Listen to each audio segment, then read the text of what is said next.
to another edition of JBasser's Exposed Vet Productions on this beautiful 13th day of November 2025.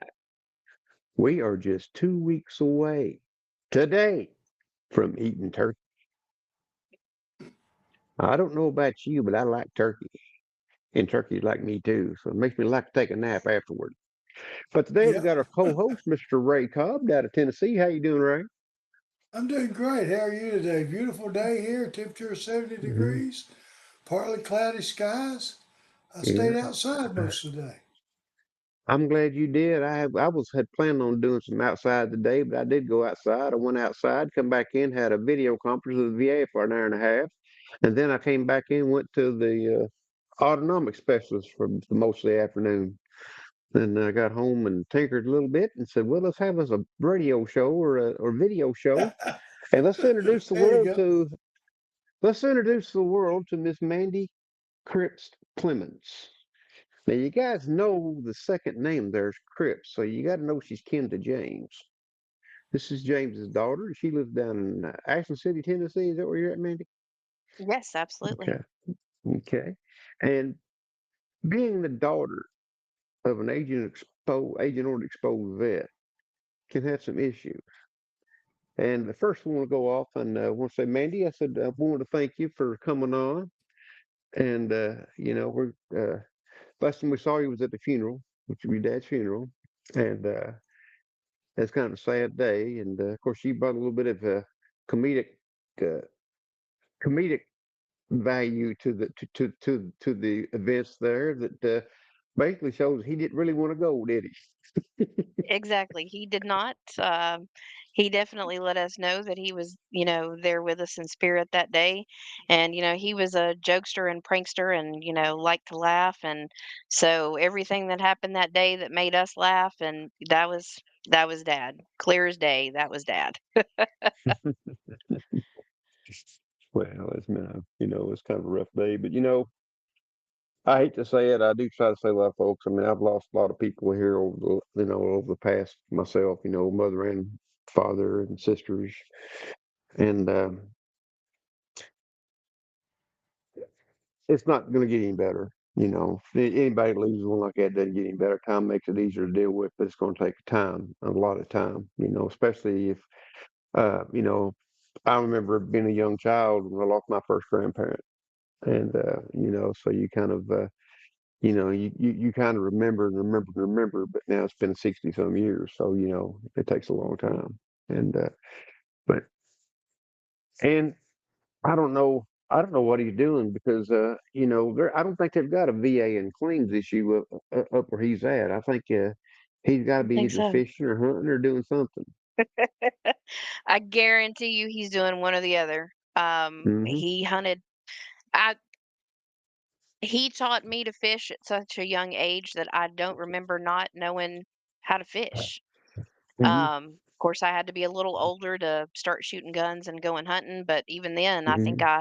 I shot my first gun at 4 and started Hmm. hunting as soon as I was able. And that's what we did when we were growing up. We hunted, we fished, we rode 4 wheelers or dirt bikes or whatever we had around. And those were 2 great loves of dad's life. So, yeah, I don't think they have a claims backlog or claims issue up there, but he's probably hunting or fishing or sitting around the table telling jokes with, his buddies that, preceded him, and he's having a good old time now. He probably is. We hope he is, anyways. But when they broke your dad, excuse me, when they made your dad, they broke the mold because your dad had when he something became in his sights and something he said that basically he deserved, especially the VA benefits. Um, he turned into an auger. He went straight through them and got it. You can go around Mhm. people, you can tap dance, you can beat around the bush. James didn't. James bulldozed his way through, and he got what he needed, and he had to find it Mhm. himself. It was all on Yeah, him. And once he did succeed at what he did, he paid it forward to other people and helped them too. he So did. you know, And and he was to me, he was larger than life. You hear lots of Mhm. kids say, "My dad's Superman," or my dad really was like he could fix anything, he could do anything. And I have said for many, many years, my dad was the epitome of you could do anything you put your mind to. Um, you know, he started working when he was like 11 or 12 years old to, Mhm. support himself and support the family. And, he had, for many years, he had a successful business where he made custom furniture and was the best at what he did. And nobody taught that to him. He taught himself. He read books. Some of it was trial and error, and some of it was just raw talent. And, when him and mom bought this property and decided to make a home on it, dad didn't know how to build a house, but he learned and he taught himself and he built the house. And, when I was little, I can remember he decided he wanted to be an instructor to teach people how to ride motorcycles and do the state courses on teaching people to ride safely. And I can picture him sitting at the table for, weeks and weeks studying and taking tests, and he did it and he liked it and he loved it and he did that for a while. And then, at one point he had some lake property and he had a guy that lived next door to him who was the surveyor that surveyed all the lots down there, and the guy tried to steal part of dad's property, and dad learned survey law to take the guy to Mhm. court to keep him from taking his property, and he won. And then came the VA, and again dad just decided that he was going to do what was right no matter who was standing in Mhm. his way or what was standing in his way. And he did it. He learned the laws, he won his claim, he went on to help Mhm. other people win their claims. And that was just dad. When he set his sights on something, he was Mhm. gonna do it, and it didn't matter what he had to learn, what he had to do, he was gonna make it happen. And if you were on he was always on the side that was right, that he felt was right and just. And Mhm. if you were on the opposite side of that, he didn't care how high up the chain you were. He Mhm. was gonna go over you, around you, under you, through you, whatever it was he had to do to help the veteran, that's what he was gonna do. We did. Mhm. Mandy, I think one thing that happened just not many years ago, just a few years ago. Your dad was the only guy I know that could change out the transmission in a car with one arm. He had broken Yeah. his arm. He was bound and determined to fix that car up and that Mhm. transmission. And he Yeah. said, "Well, I would have been able to do it in a day or two. It took me 3 weeks." Mhm. But he got it done Yep. and it ran fine. I mean, he Yep. had that type of a determination on everything that he took on and everything he challenged. He When he did. took my case on, I'm the second Agent Orange exposure case ever won. And I would not have won it without your dad. I can still remember him sitting behind me in the hearing. And every time a supposedly trained service officer would open his mouth, it was the wrong thing, and your dad would kick his chair. And finally, he kicked his chair so hard, the judge looked at the guy and says, "Is this a direct exposure?" And your dad spoke up. He didn't even give the guy a chance to sit. He said, "Yes, it is." Well, the thing was, your dad wasn't supposed to say a word in that hearing. But he was afraid what the other guy would say. And the other guy said, well, yeah, I guess it is. And I looked at the judge and I said, "Sure it was. I can tell you when, where, why, and how I got sprayed." And the judge took the sheet of paper, wadded it up, threw it, went right beside the guy's head, bounced on two walls, and fell right beside your dad's chair. And I looked around, he was just down there looking at it. And the judge said, "We're going to start over." Opened the drawer, pulled out a blue form instead of yellow, and started filling it out. You know, those are memories that I will never forget. Uh, and And dad I loved to called him tell that about story. 10 days before that hearing, and I said, "James, do you think I have everything I need?" He said, "No." He said, "What?" He said, "Well, you haven't got any doctor's direct letter or anything that says your diabetes was as likely as not caused from your time in duty." He said, "You need to go back and see Dr. Dewey Dunn at Vanderbilt." So I called doctor, tried to make an appointment, and he said he was too busy. He said, "What do you need?" And I told him. He says, okay, let me get the information. What years did he serve? Was this at Fort McCallum, Alabama? And I told him what it needed to have in the letter. He didn't write a letter. All he did was write 3 sentences and said exactly what your dad said needed to be said, and I won my case. Mhm. So, your dad had the ability to look at the evidence and predetermine how it was going to go and what it would take. Not like a lot of guys I run into who say, well, I think we got it right. Yeah, the judge should do this. Your dad could look and know if the judge was going to do it or not do it. And if they didn't do it, he knew what needed to be done to make them do it. And that was his legacy. He sure did, and he was always confident about it. Now, if he didn't know something, he'd tell you he didn't know, but 9 times out of 10, he knew, and not only did he know, he was confident. And he just had that ability to tell it how it is and to let the doctors know, this is what it takes, and if this is how you feel, that's what I need you to put in the letter.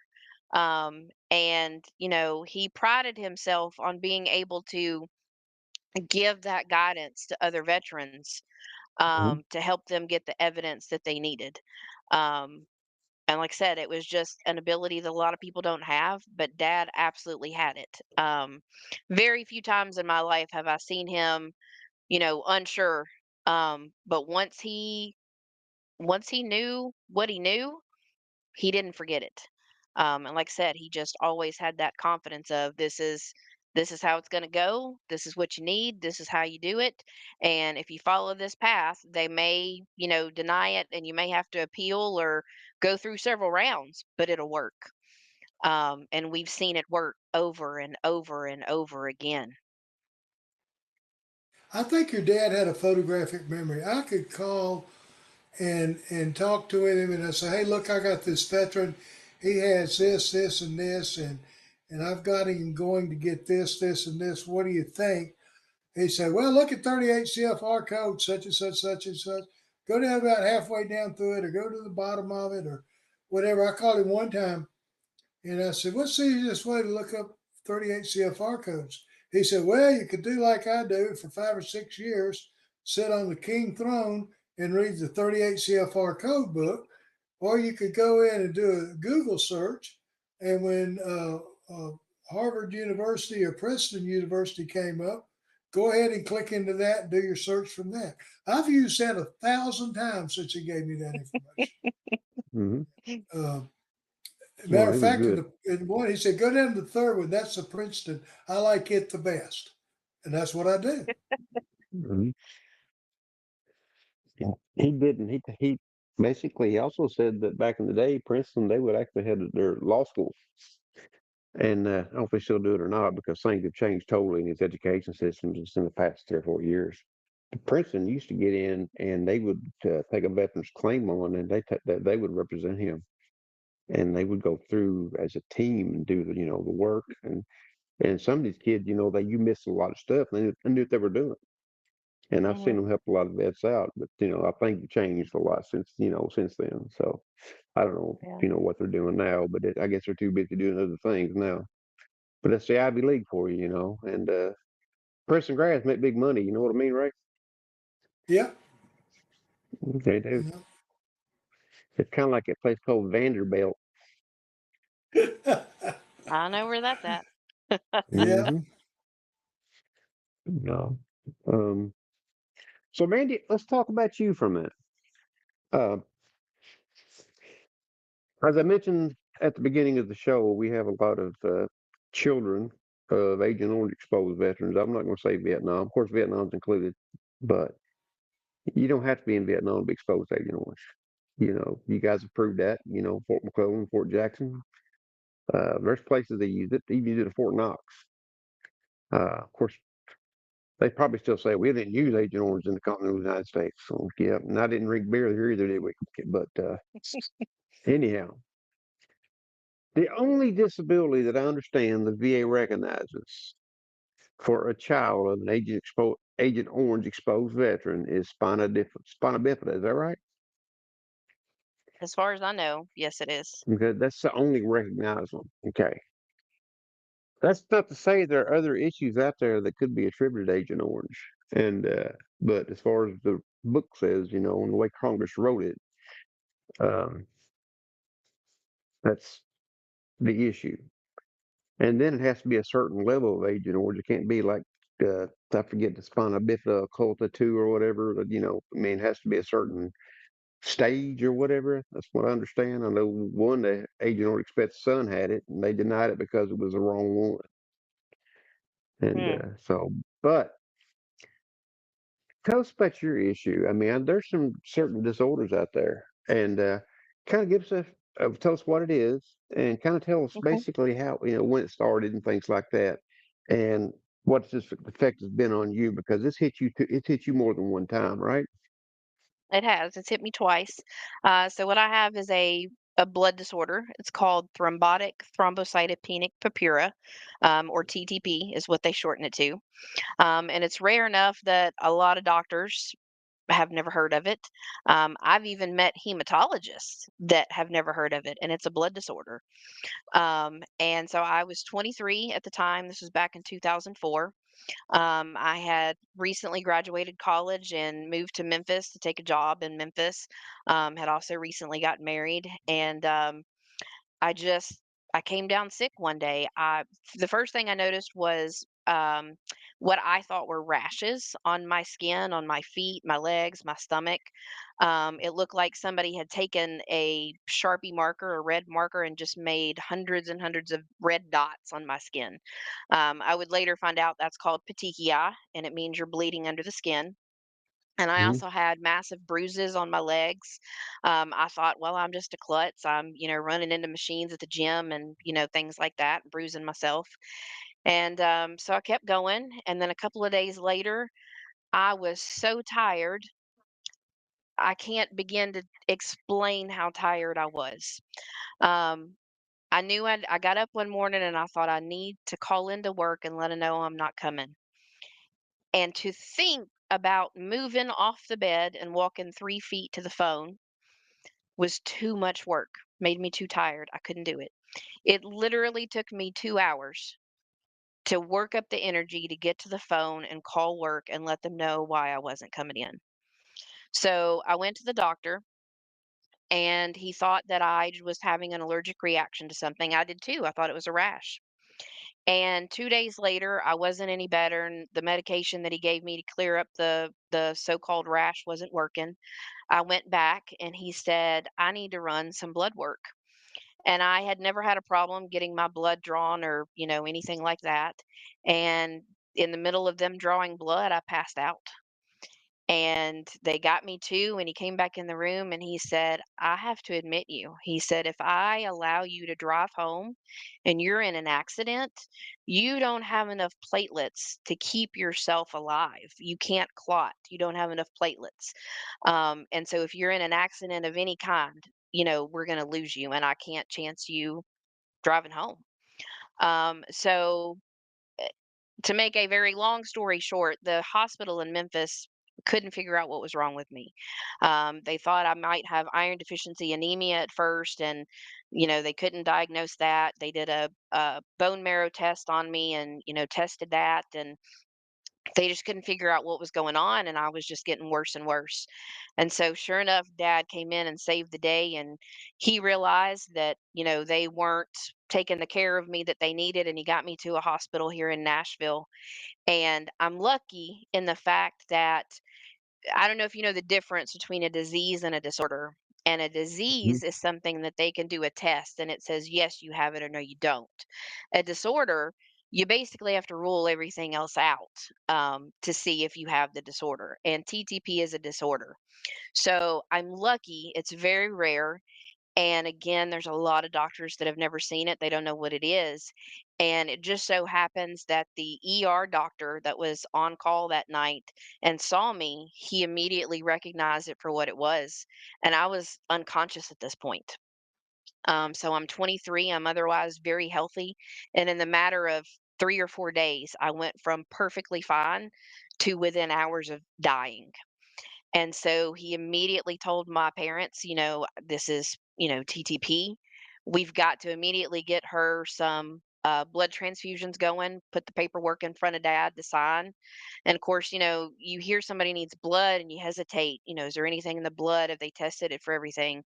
And he said the doctor saw him hesitate and he said, I know what you're thinking, but I'm telling you, if you don't sign that paperwork, she's gone in a couple of hours and we don't have that time. So, um, TTP, there's three major things that happen with TTP. The first thing is you don't have enough platelets in your bloodstream to clot to keep you alive. And so you bleed internally. Um, the platelets don't leave your body, but they leave your Mhm. bloodstream and they form massive clots around your major organs like your brain, your kidneys, your liver, things like that. So it can damage those things. So they have to keep an eye on, are your kidneys functioning? Are your cognitive abilities there? They did CT scans on me. They would ask me the questions. Do you know who the president is? Do you know what day it is? Do you know where you are? Um, and so by the time, as a TTP person, by the time you realize and you see the symptoms, you see the bruising, you see the petechiae, you feel the tiredness, you feel the headache, by the time you see those in yourself, they tell you you're already so close to critical levels of platelets that it's not even funny. So there's no cure for it. They basically keep you alive, giving you donor plasma until your body starts working correctly again and kind of corrects itself and stops, your platelets from forming those clots. So over the course of 2.5 months back in 2004, I received 30 plasmapheresis procedures, which is what it's called when they give you donor plasma. Um, with each one, it took 20 to 25 units of plasma. So I had more than 650 units of plasma back in 2004. That's a lot to save one person. I never thought it would take that much to save one person. They start by doing a plasmapheresis treatment every day. And when your levels come back up to normal, and that's your platelet count, when your platelet count comes up to normal, then they space it out and they do every other day. And if you can remain at normal levels, then they space you out to every 2 days and they keep spacing it out until they feel like you're stable enough to stop having plasmapheresis treatments. They tell you there's no cure for it, and there's not. Um, there's always a chance that it can come back. There's no medication you can take to prevent it. There's no diet or exercise to prevent it.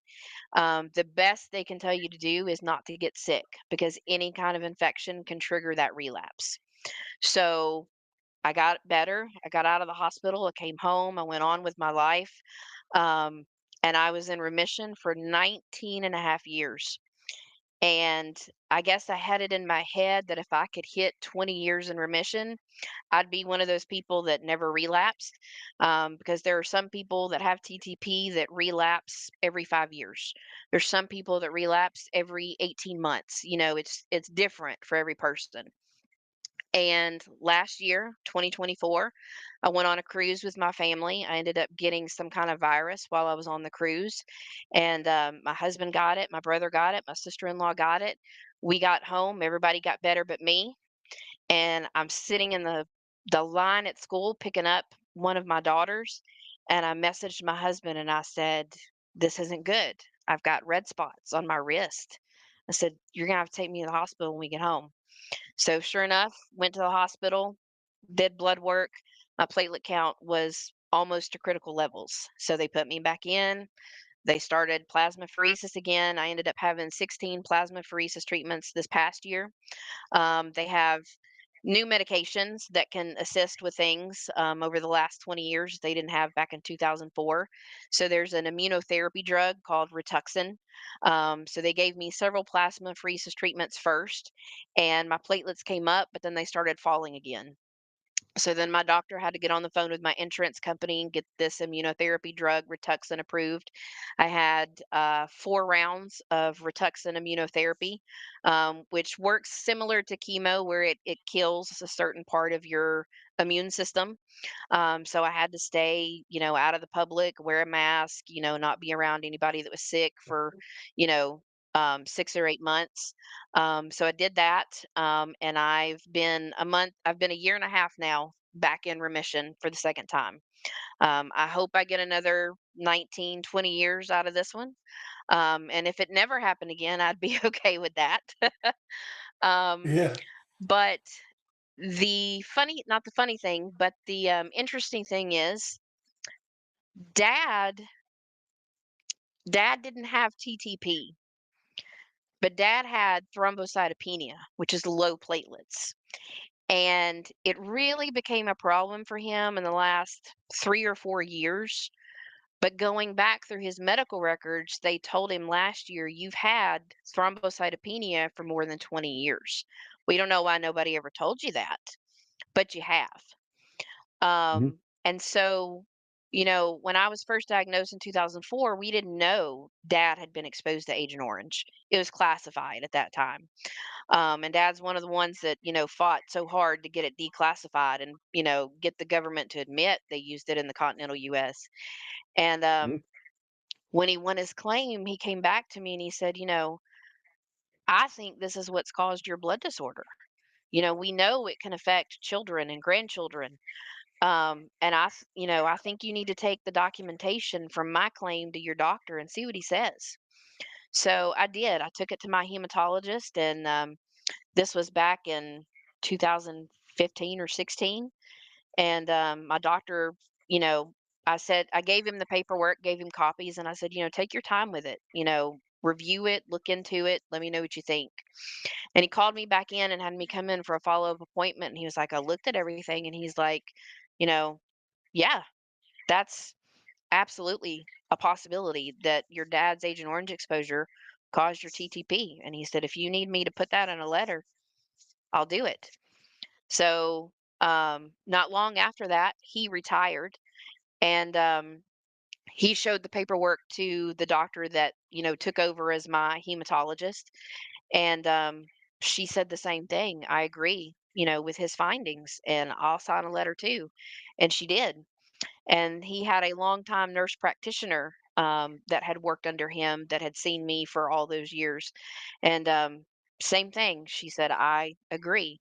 So I have two hematologist doctor nexus letters and a nurse practitioner hematology nexus letter to go with my claim. And dad said, it's not connected. It may never be connected. But if it ever is, and we file a claim now, then the VA has to go back and recognize that from the day of your intent to file. So we submitted in 2016, January 27th, 2016. We put it in a intent to file. Dad, helped me to gather all the paperwork. Some of it was evidence from his claim showing direct exposure and, his, letter of approval to from the VA stating that they recognized it. Got all that submitted, and of course, the VA is in no hurry, especially with a, a claim from a child. We knew it would get denied, but we couldn't even get them to give me a decision or acknowledge it for 4 years. Hmm. And finally, the TV station in Augusta reached out to dad and said, we'd like to do an interview on you and your daughter. We understand that, she's been affected by this too. And once we did that interview, I had a congressman and a senator reach out from Georgia and say, we'd like to help. Can we contact the VA on your behalf? Do you give us permission to do that? So, I signed, permission forms for them to reach out. Once they started making phone calls, the VA was very quick to reach out to me. Oh, we're sorry. We overlooked it. We'll take a look at it. So it was pretty quick after that. I got the first denial. And in typical VA fashion, the list of evidence that they gave for why they denied it was inaccurate and full of errors. They told me, It was a presumptive, dad's was presumptive and dad's exposure was not. Dad's was direct. They gave me they cited his dates of service and they were completely wrong. I don't know whose dates of service they pulled, but they weren't my dad's. And so dad told me at the time, he said, they're not going to prove it no matter what you do, but you got two choices. You can sit back and do nothing because you've at least filed it and they denied it, or you can appeal it and make sure that they're at least citing the correct evidence so that when they ever do connect it, you're a step ahead of the game because you got them at least looking at the right documentation. And he said, whatever you decide, I'm on board and I'll help you do that. And I Hmm. said, well, I know what you would do if it was you.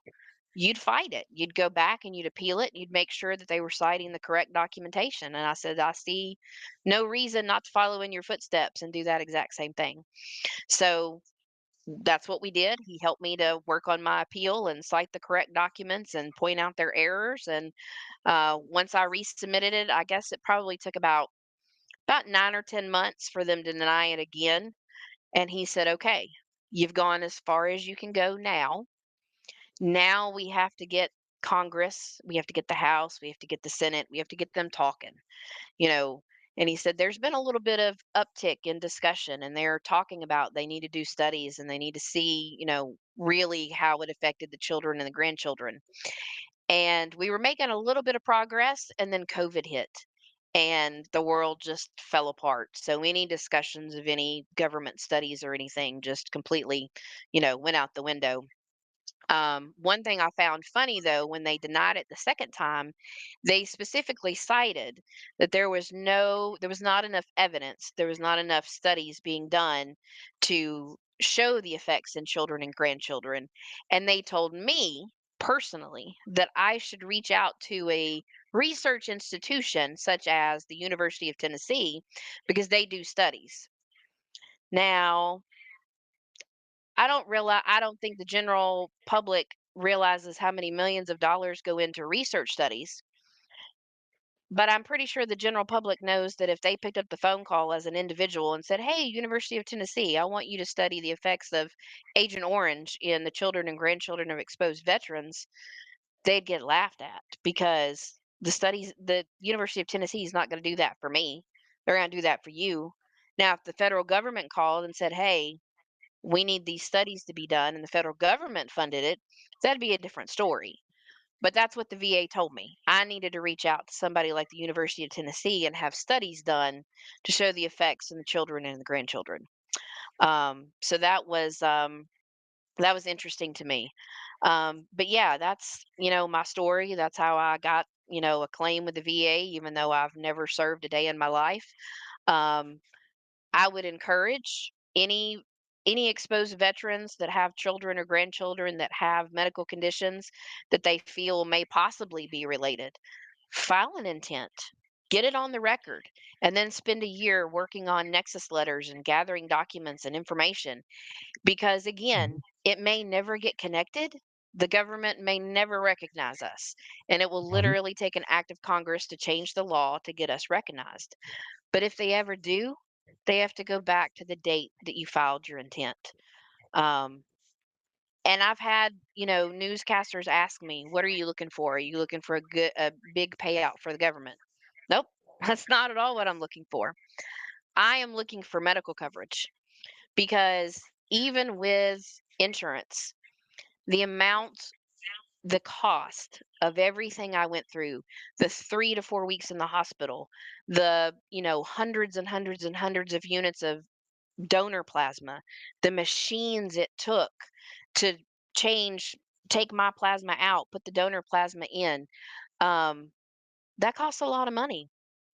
And, I don't feel like I should have to be the one to cover that cost for that medical coverage if it's due to Agent Orange. And if it was something really common, you could convince me that it was not connected. But this is what I found, and I feel like this is where I got part of dad in me. When I was first diagnosed in 2004, my hematologist told me that it was rare enough that it affected 1 in 3 million people. That's pretty rare. Back in 2020, or I guess it was 2019, we did another interview here in Nashville. And I thought, I wonder nowadays with Facebook and, all this social media, I wonder how many I could find. So I went into a TTP forum on Facebook. There's a group on Facebook, and there were two TTP forums that I was a member of. And then I was also a member of a group for children and grandchildren of exposed vets with medical issues. And I went into all three groups and I said, can you let me know if you are a child or a grandchild of an exposed veteran and you have something called TTP, thrombotic thrombocytopenic purpura? Um, I'd like to know if there are others like me. Within 20 minutes, I found 7 more people. Over the next 2 days, I found 2 more people. So that's 10 of us, and it affects 1 in 3 million people. That's too many to be coincidence for me. I personally have met 2 other children of exposed vets that didn't have TTP, but they had either ITP, or another blood disorder that is very similar to TTP and has a lot of the same symptoms like low platelets and, the bleeding and clotting issues. And so, again, that's just me finding those people. That's, that's 12 of us all together. And again, the statistics on that, if it really affects 1 in 3 million people, and that's just me finding a handful of people that quickly, like I said, that's too much of a coincidence for me. Um, and then you back it up with people that study the blood, and that's what they do. They're doctors that have, been in the field for years and years and years, and they can look in the research behind Agent Orange and what it does to the body, what it does to the veterans. And then you start seeing these conditions in the children and the grandchildren, and they say, yeah, that's absolutely a possibility. That's all it takes for me. So dad was convinced that's what caused it. I'm convinced that that's what caused it. Okay. Well, I'd have to agree with you, Mandy, and I think John and I have talked about this a couple of different times. I have a grandson um, that is, he's 18 years old now. When he was Mhm. born, he had 9 of the 12 major birth defects. On December the 5th of this year at Vanderbilt, he will have his 32nd surgery. He was born with no immune system. Every 3 weeks, he has to have a complete blood transfusion. Um, he is, ever since he was 2 or 3 months old, he has to have a feeding tube. Back then, they had to feed him every day with insurance or some other type of a liquid. Now, he's down to where he only has to have it at night because his body and his blood and circulation burns up so many calories that he has to basically be fed every 2 hours. And Mm, there's not an ounce of fat on it, okay? But he can eat regular food now. He couldn't when he was uh, a toddler, but he can now. And all of this is back. Your dad was in a book that was written by a doctor at Vanderbilt that talks yes. about children who were of veterans that served in Southeast Asia and in Vietnam. And her dad, and I guess your case, was mentioned in that book. Am I right? It was dad. Dad was mentioned in the book as being the first veteran to win a claim for Agent Orange exposure in the continental US. But yes, her So, research, she came to one of the USVA meetings and presented her research. And so she actually studies fertility issues. But in studying fertility issues, she kind of zeroed in on the effects that the fertility issues that Agent Orange can cause. And then she just continued to research and continue to research. And so she has a lot of data, a lot of information on, you know, how much it can affect the children and the grandchildren and generations out. And, I don't want to misinterpret her data and her findings, but I was glued to the presentation, and so many things made sense to me after I, heard her present the information on, what Agent Orange does, as far as, you know, bringing things to the forefront like TTP and things like that. And like I said, they already know it causes some conditions in children and grandchildren. They just refuse to do the research and find out how big it is because they don't want to fund it. They don't want to fund the studies, and they sure don't want to give us medical coverage for things that could be connected. Um, and so, again, I don't want to, misinterpret her data, but it was mind blowing for me when she presented those facts and that information after studying it for years and years and years, on exactly what it does and what it's shown. And I I was just I wasn't surprised, if that makes sense, but I was shocked by the extent of what she could see in her studies, if that makes sense. And she studies in mice, because obviously, you can't just, in research, give somebody Agent Orange and see what happens. Um, but again, it Unless was you're the federal shocking how government. much. Well, that's true. That is true. You're not supposed to. At least they, Um, at least they didn't tell the Vietnam veterans that they were spraying Agent Orange on them. They just, they were looking for defoliants. Now, as far as the Project 112, Shad vets up in Alaska and other places, when he was doing the testing back in the 60s, they actually sprayed them with the stuff mhm, they and a did. bunch of other They junk did. too. So yeah, so So they're not supposed to, especially nowadays. You're really not supposed to. But again, federal government's the federal government. But mhm, in her research, she can't just expose people. Um, but yeah, it's pretty interesting. It's pretty interesting.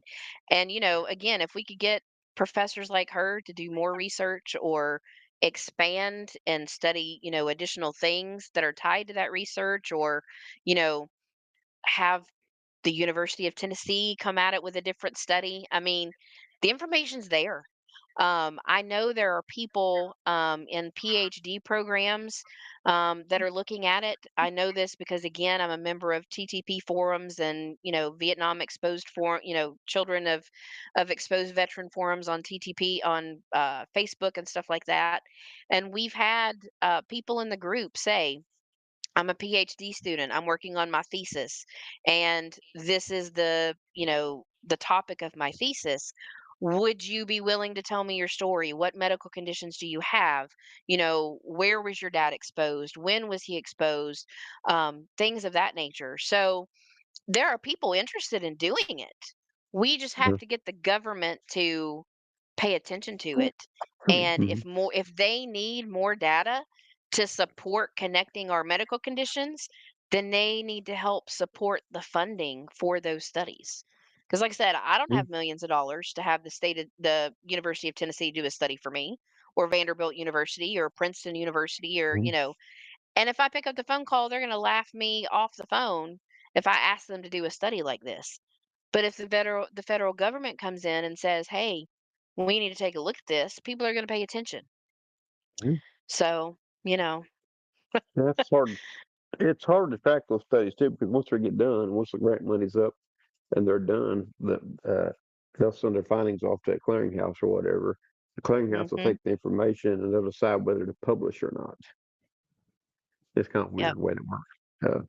And it takes a long time. When you decide to Mhm, start doing a study, it's not immediate. It takes time to find, you know, the locations that are willing to do it. Do they have the staff with the proper training? You have to go through institutional review boards. You have to write consent forms. There's a whole lot that goes into research studies, which is one reason that it takes, massive amounts of money to conduct them. Hmm. And again, I can't do that on my own. Hmm. So, Unless you run a college program and want to go back and do something like Smart Scholar or something, work for the government, you can do it. But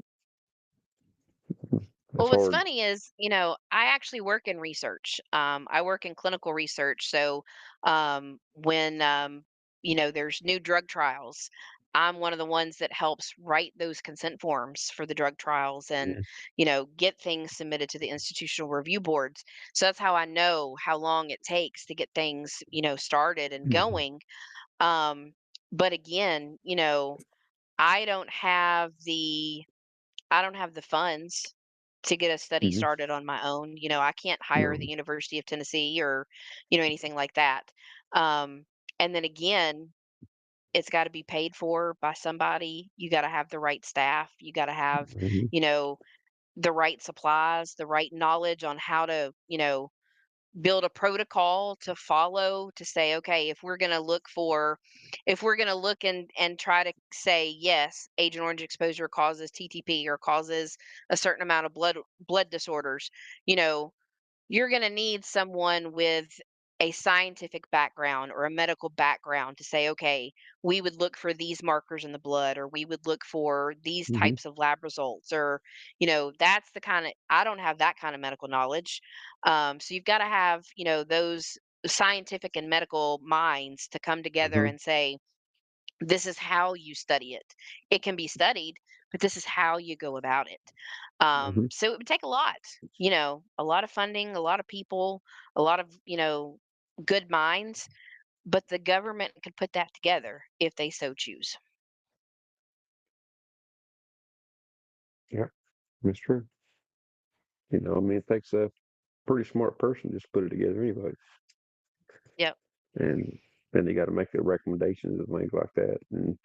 But in your case, it's probably going to take more than one, you know. Oh, yes. And then Oh, yes. most of the Agent Orange stuff that I know of, the elaborate United States, with all the Agent Orange fiasco and hoopla that came out with all the exposure issues and things like that, they were all gig for not doing good enough research. But other countries did do research. Australia was one of them. And that'd be something you check into because they do a lot of research on things like that. Australia's pretty tough. They might Hmm. already have the information you need. I'll definitely look into it. Hmm. Definitely something I need to look up. I Hmm. know there's a registry being kept here, that specifically looks at the percentages. Is it significantly higher percentages of children of exposed vets that have migraine headaches or blood disorders or autoimmune Hmm. disorders or cancers or things like that? Hmm. And so I forget exactly who keeps that, um, but it is a reputable, company that keeps that registry. And Hmm. again, you go on there and you look and you see, and again, these are not exact numbers. This is an example. You might go on there and see that autoimmune disorders are 7 times more likely in exposed, children and grandchildren than the basic population, the general population. Or you might see migraine headaches are, 20% more, Hmm. common in, and again, those are not actual numbers. That's me throwing out examples. But that's the kind of information that's on that registry. And it has Hmm. cancer, it has autoimmune disorders, migraine headaches, other birth defects. It's got a ton of information on there. And again, Hmm. you just read through it. And it's just mind boggling that something like that can exist and the government still say, "Ah, we don't need to look into that." No, it's called CYA. Mhm. Like I said, You they know, be- don't wanna open that box. They don't wanna open it. Same reason they mm, didn't wanna open the box for exposure inside the continental US. You know, I and can't tell box. you the amount of work that Dad put into proving that. And, we were not the veterans. We weren't there. We didn't spray it. We weren't sprayed by it. We weren't, in the areas where it was used. We came after the fact. So we've got a harder uphill battle to prove that Your our collateral, conditions are connected. your collateral damage. Yes, Like exactly. I was not exposed to Agent Orange. My big issue was asbestos because I actually removed it in the Navy. And when asbestos first showed its ugly head, they had mines in Africa and they were mining asbestos. So these poor guys would go and they would mine asbestos. They'd get off work and they'd dust themselves off and they'd go home. Their little babies would crawl up in their lap and the wife would come over and hug them and welcome home. And they'd take their shoes and shirts off and they'd eat dinner and go to bed and get up the next day and do it again. Mhm. All of a sudden, all of a sudden, after just a very short time, these miners started falling over dead. Everybody in that factory died, or the mine died. Then the family started dying. Mhm. Okay, so the families were last to go because their exposure wasn't as much as the guys inside the mine. Right. Because asbestos is basically the more exposure that you're exposed to, the shorter, the more it's going to get you. Because Mhm. those fibers they get in your lungs and it's basically be over with pretty quick. So collateral damage is the same way. I mean, some things that like it might take you might be exposed a little bit, still have you still might get cancer in your lungs from asbestos, but it might take 50 years to do it. Right. So And, basically, it's you a similar know, situation. I'll be honest with you. I feel like I got a double dose. And the reason I say that is studies have shown that Agent Orange, it is absorbed in like fish, and Dad was a game warden, and him and Mom would go fishing at the end of the day and catch dinner, go home and eat the fish. You know, my mom was exposed too in that manner. Mm-hmm. She didn't strap it on her back and have the tank leak all over her every day while she was at work like Dad did. But No. she still ate the fish out of the lakes and was in the areas that were contaminated where he sprayed it. And, you know, so I Mm-hmm. feel like I got a double dose, you know? And my Yeah. parents were married 11 years before they had kids. They'd given up hope. They thought they couldn't have kids. Goes back to those fertility issues. The half life is like 8 years, I believe. And so they were married 11 years before mom got pregnant. And like I said, they'd given up hope. They didn't think they could have kids. That's what it Mm-hmm. was. It was the Agent Orange. Yep. I was. I'd say it probably was. I mean, um, it's bad stuff. I mean, there's nothing good about Agent Orange. The only good thing about it is it does kill weeds, right? It kills Yeah, foliage, but it kills the people spray the foliage too. exactly. It sure does. Yep.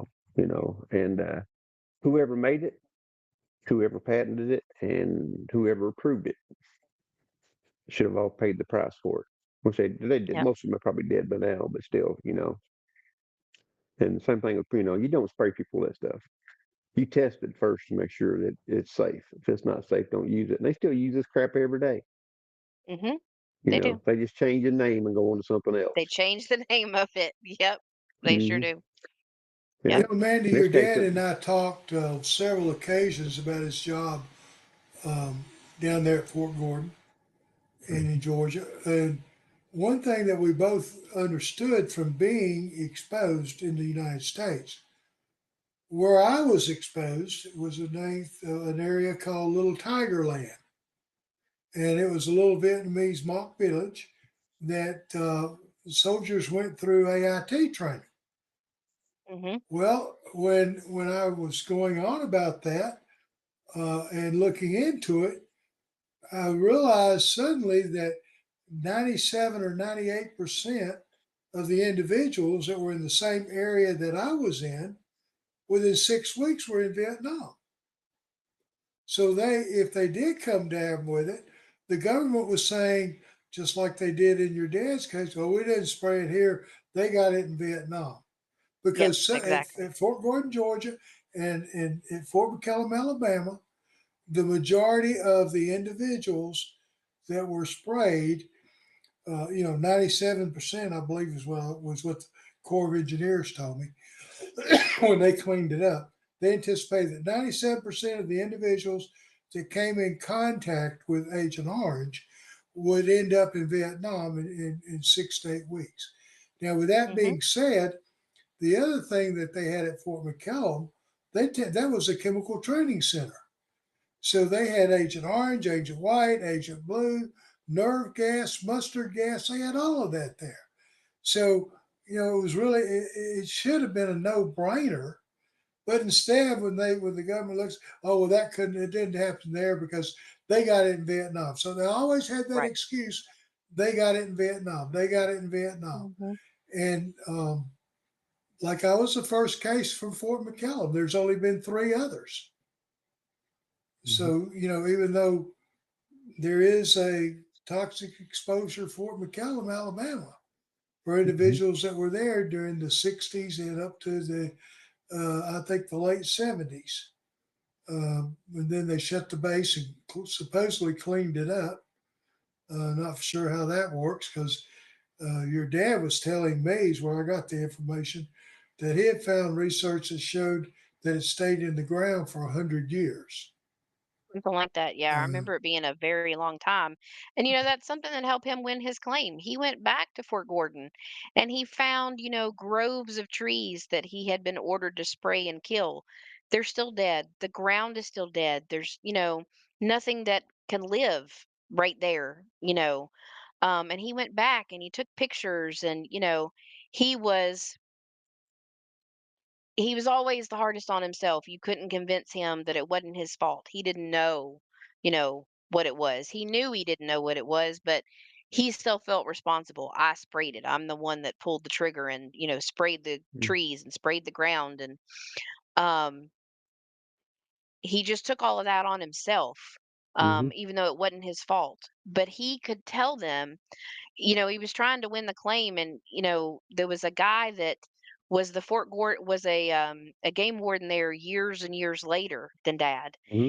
and he asked Dad at one point. He said, you know, you said you had a storage building. Where would that storage building have been located on the base, and what would I find if I opened the if because Dad said I left it locked, and the guy said if I went in there, what would I have found? And Dad was able to say what kind of lock it had on it, how big the building was, what it looked like, where it was. And if you walked in and he started on, the left-hand side, he could tell the guy all the way around the inside of the building what was in there, from fishing poles to, big barrels with the stripes on them. And, you know, and the guy said, you're right. I found that building and I cut the lock off on it and I went in there. And I think this was like the 80s that the guy went in there. And he said, you're right. And everything that you told me was in there was in there. And everywhere you said it was, plumb down to where the fishing poles were stacked. That's exactly what I found. Not many people could do that, could remember that level of information and everything that was in that building. And, and that's when the guy knew that Dad was telling the truth. He was like, "You're right. I found everything you Hmm. just said."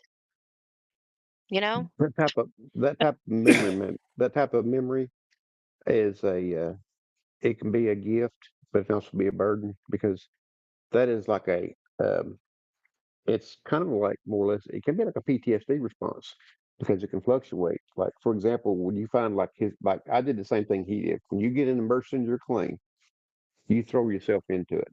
You know, Mhm. you ignore everything around you and your focus is that claim. And Yeah. you go as long as it takes as hard. And you take the information, you read, you learn you learn it all. That's how you become your dad became so good at what he did Mhm. because I mean, he did talk to people and he did get advice. We talked a lot over the years, but it's better to show him because he would go straight to the source. He would read the Title 38, Part 3 and Part 4, and then he would go back and read it, and then he would go back again and read it. Mhm. That's what your dad did. Your dad was just uh, relentless on this stuff, and there's no Yeah. quit in him. I kind of feel sorry for your mom because if he wanted something, I'm pretty sure I'm pretty sure he got He did. He absolutely did. He it. did. But he always said he won his claim because he didn't sleep. The VA did. And That's right. I can tell you, there were times Mm. 3, 4, or 5 o'clock in the morning, Dad hadn't slept. He was sitting Okay. there on the computer researching and looking and reading, and you know, that's what it took, and that's what he did. And That's good. it was hard to watch him go through it. Yeah. I can remember typing things up for him because Dad was a hunt and peck typer. Um, Hmm. we as a family, we supported him. We did you want us to type something up for you, we'll do it. You want us to proofread something, we'll do it. Hmm. But 98% of the work was on Dad. And then so Um, I know it. but we We've had a sure lot of celebrated with conversation. him when he won Hmm. it. And he Hmm. said, I wondered, did my family think that I was lying? Did they think I was telling the truth? Because even the government looked at me Hmm. and told me I was lying. And I said, I had Dad, the we same never thing. doubted you. I had Never the same doubted you. thing. Same questions. I had the same questions about myself. So that's good. Well, listen, we are totally out of time, but I want you to do us a favor. Next time you see your mom, give her a big hug from me and the missus I will and do tell her we're it. thinking I about will her do it. constantly. Give And James tell a her to big give hug us a too. We're call thinking about from him now too. and then. Yeah, yeah. Okay. I And will do it. hopefully Well, thank you for having me on. I appreciate it. we'll do this again one of these days. We appreciate you for Okay. coming on. Ray, thanks for coming on again as usual to being the co-host there. Maybe we can kind of slow down a little bit now. The holidays is coming up because we've been pretty busy the last few weeks with Yes. Veterans Day and flags and live broadcast. But listen, we want to thank everybody for listening, tuning in tonight. We'll see you again next Thursday. We'll have another guest on and we'll discuss another VA related issue. We'll keep pouring it to them. Maybe they'll give in one of these days and start deciding these claims quickly. I doubt it. We can always ask and pray, right? In that case, this Right. will be John on behalf of Mr. Ray Cobb and Mandy Cripps Clemens. We'll be shutting down for now. Good evening, everyone. Good night. Right, Good night. right.